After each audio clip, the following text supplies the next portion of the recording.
Rocketing towards Earth aboard a spaceship, Brian was the last survivor of Geekton, destroyed when its red sun exploded after reading the finale to Spider-Man One More Day.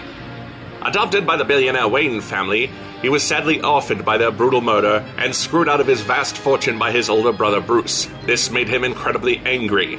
Now charged with reviewing comic books, he wears his power ring, though not the green one because he never got that one when they were giving them all out last year, and recites this sacred oath. Enjoy the show! And so they did. Usually.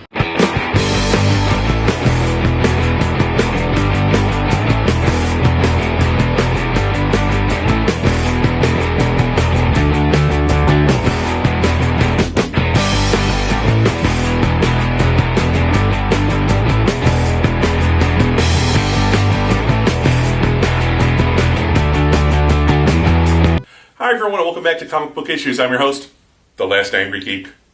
Well, for better or for worse, the Green Lantern movie is on its way, and with it comes the origin of Hal Jordan, played ably by that guy from Two Guys, a Girl, and a Pizza Place. No, not him, although he does voice Hal in the Green Lantern Emerald Knights animated movie that just came out. Now, I don't even know who that is. Right, him! Now, when it comes to secret origins, sometimes they need updating.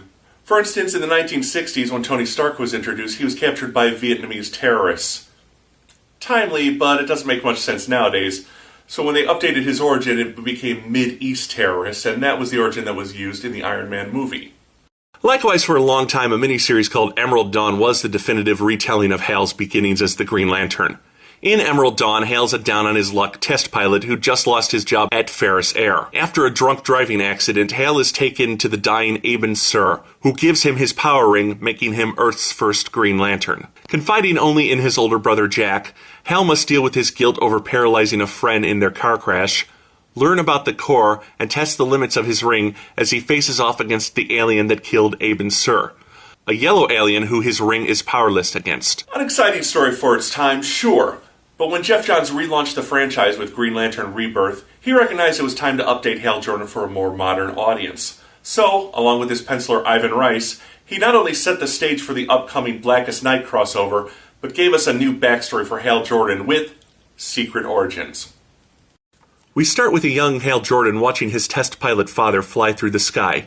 He meets a young girl, Carol Ferris, whose father owns the company Jordan Sr. flies for.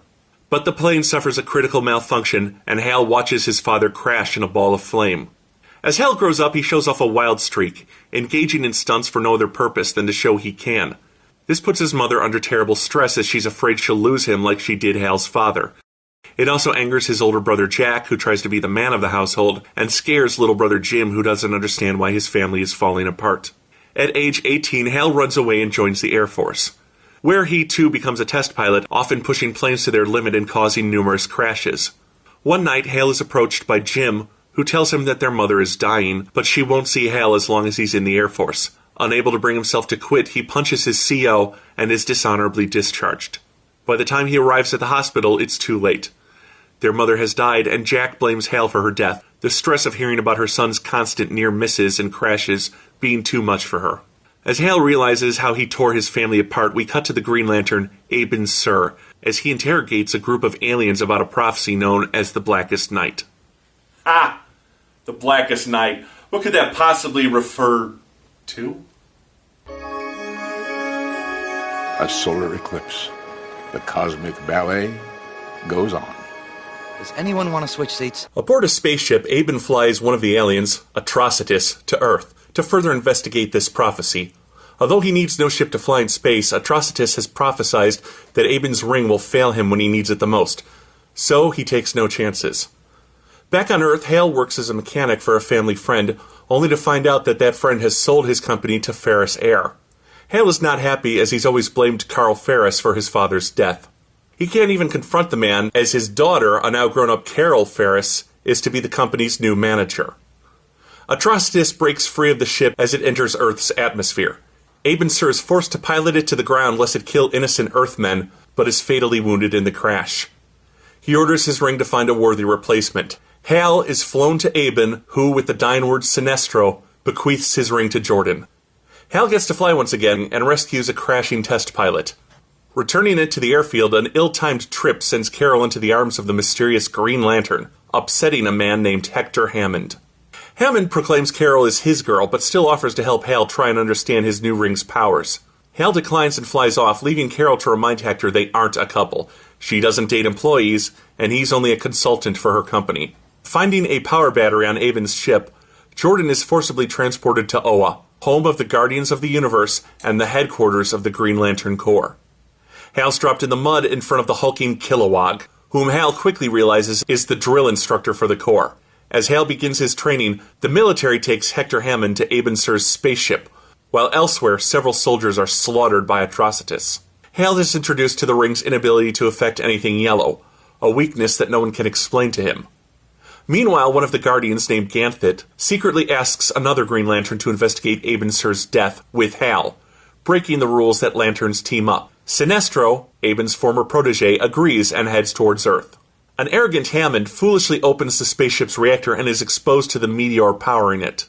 He begins to hear the thoughts of people around him and uses his new powers to knock them out cold. Hal earns his Lantern status and is delivered home. Unfortunately, his identity is discovered by his mechanic Tom.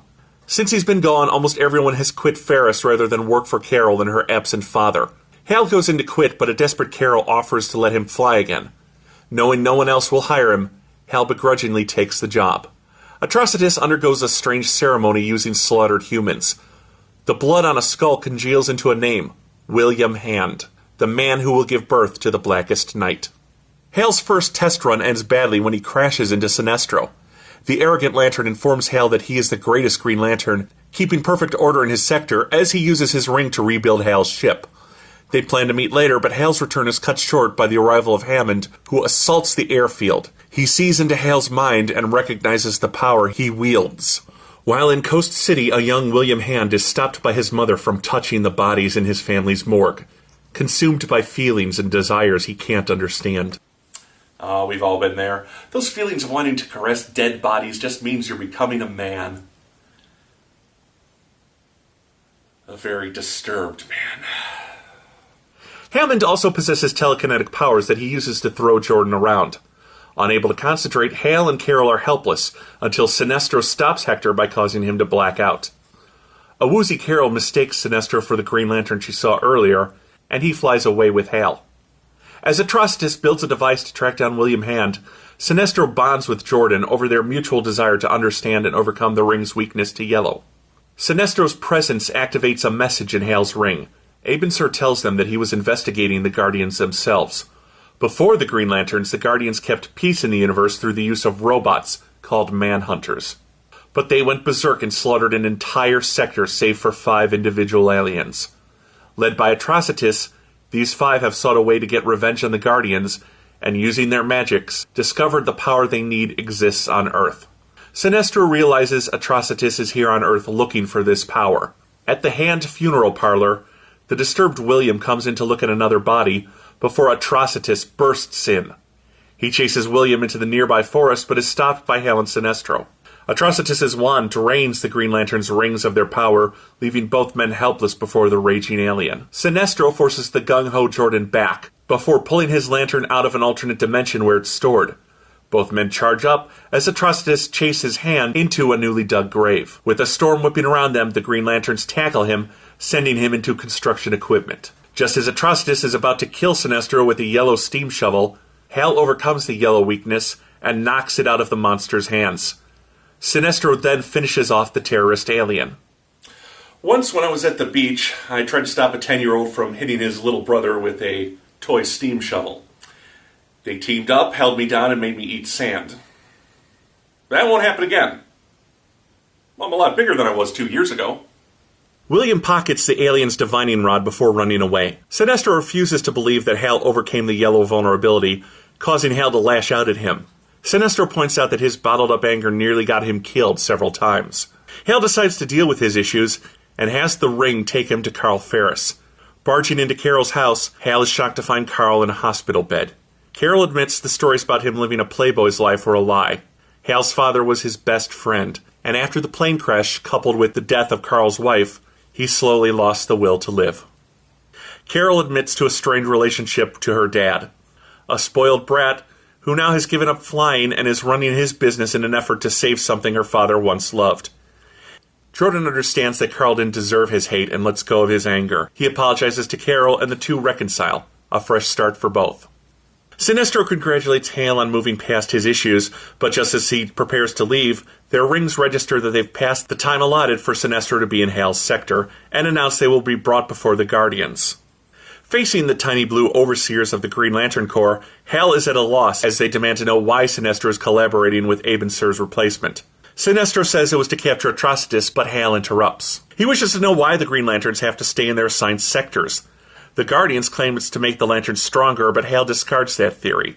He claims it's to keep the Corps weak. The Guardians are afraid the Corps will get too strong, just as the Manhunters did. This would also explain the yellow weakness, as every building on Oa is yellow. The Guardians threaten to throw Hal out of the Corps, but Sinestro sticks up for him, threatening to quit if they do. He tells them one of their own sent him to Earth, but he can't identify which of the Guardians is Ganthet.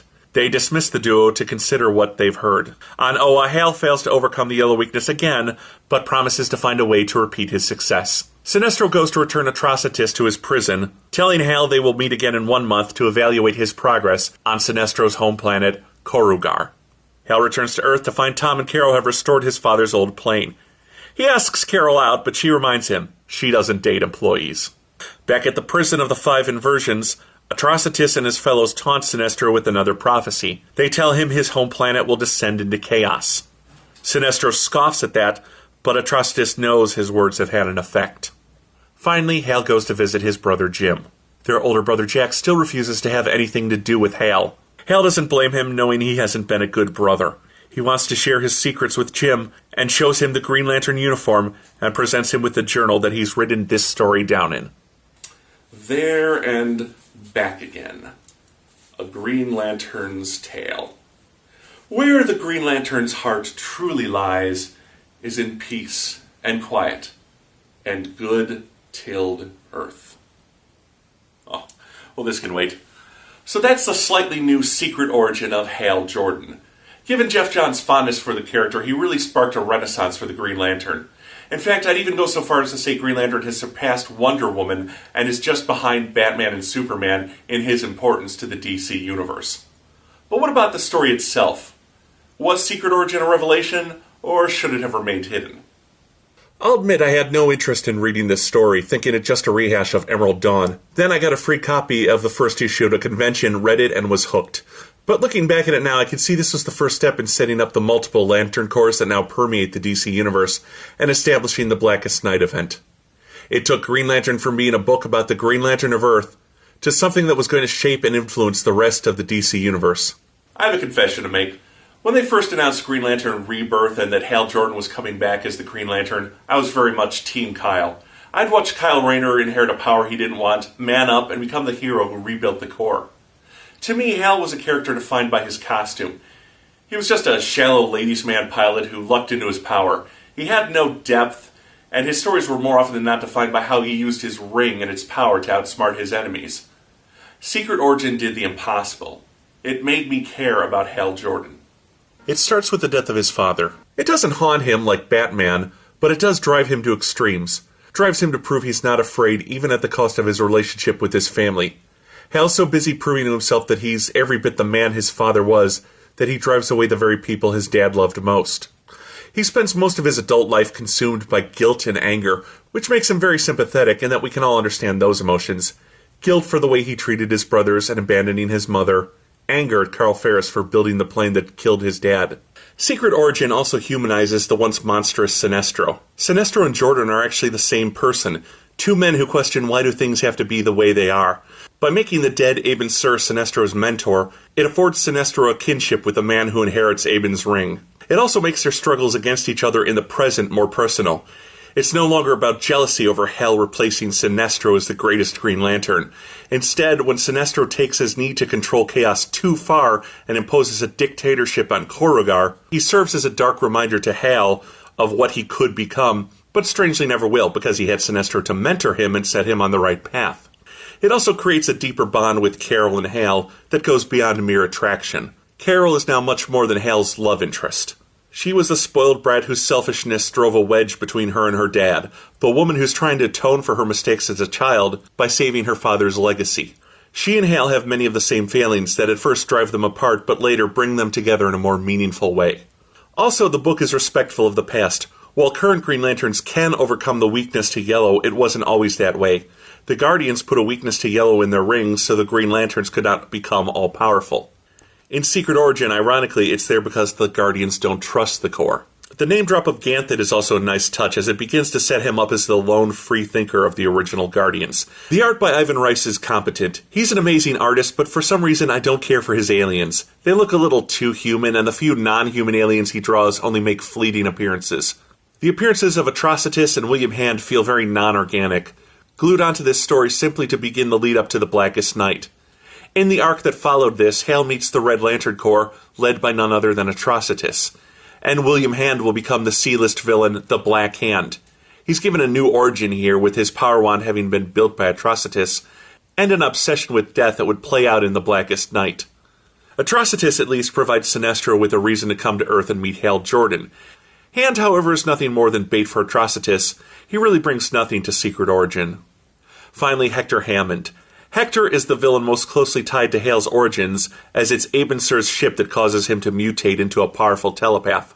He's shown to already be obsessed with Carol and an egotistical control freak, but the meteor gives him the power to act on the impotence he feels in his personal life. Hammond is one of Hal's creepiest villains, but is grossly underplayed in Secret Origin. He shows up, mutates, attacks, and then is locked away. It feels like Hammond should have been more of a menace in this story.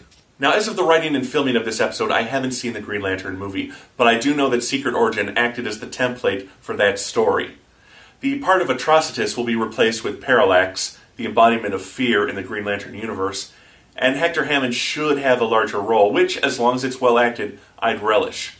From the first issue, Secret Origin sucks you in and makes you care about Hal Jordan.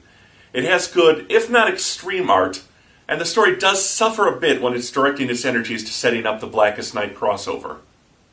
That having been said, it's a must-read for any Green Lantern fan. I give Green Lantern Secret Origin 4 out of 5 stars.